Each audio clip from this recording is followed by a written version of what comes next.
पुणे जिल्ह्यातील मावळ तालुक्यातील इंद्रायणी नदीवरचा पूल पर्यटक तिथे फिरायला गेलेले असताना कोसळला आणि त्याच्यामुळे तिथे एक मोठा अपघात घडला। खरं तर पावसाळ्याचे दिवस म्हटलं की पर्यटक सगळीकडेच गर्दी करतात आणि पर्यटक गर्दी करत असल्यामुळे काही वेळा अतिरिक्त गर्दीमुळे चेंगराचेंगरी, घसरून पडणे, पाण्यात वाहून जाणे असे अनेक अपघात पर्यटकांच्या बाबतीत होत असतात। हा अपघात तर थोडासा वेगळ्याच पद्धतीचा आहे की सगळे पुलावरती एकत्रितरित्या उभं राहिले आणि तो पूल ढासळला आणि त्याच्यामुळे काही जणांना आपल्या प्राणाला मुकावं लागलं, हानी झाली।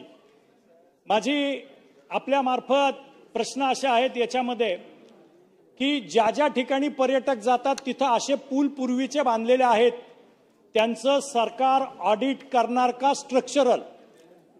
कारण स्ट्रक्चरल पुणे 30-35-40 वर्षापूर्वी बांधलेले पूल आहेत, वाहतुकीसाठी बांधलेले आहेत आणि अशा वेळी अचानक तिथं गर्दी झाल्यावर हे पूल ढासळण्याचं प्रमाण आहे।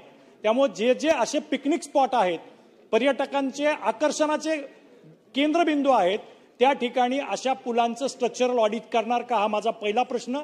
दुसरा प्रश्न, जर स्ट्रक्चरल ऑडिटमध्ये असे काही ठिकाणाचे पूल किंवा तिथं असलेली स्ट्रक्चर ही कमकुवत आढळली तर त्याच्या बाबतीतली काय उपाययोजना करणार, हा दुसरा प्रश्न।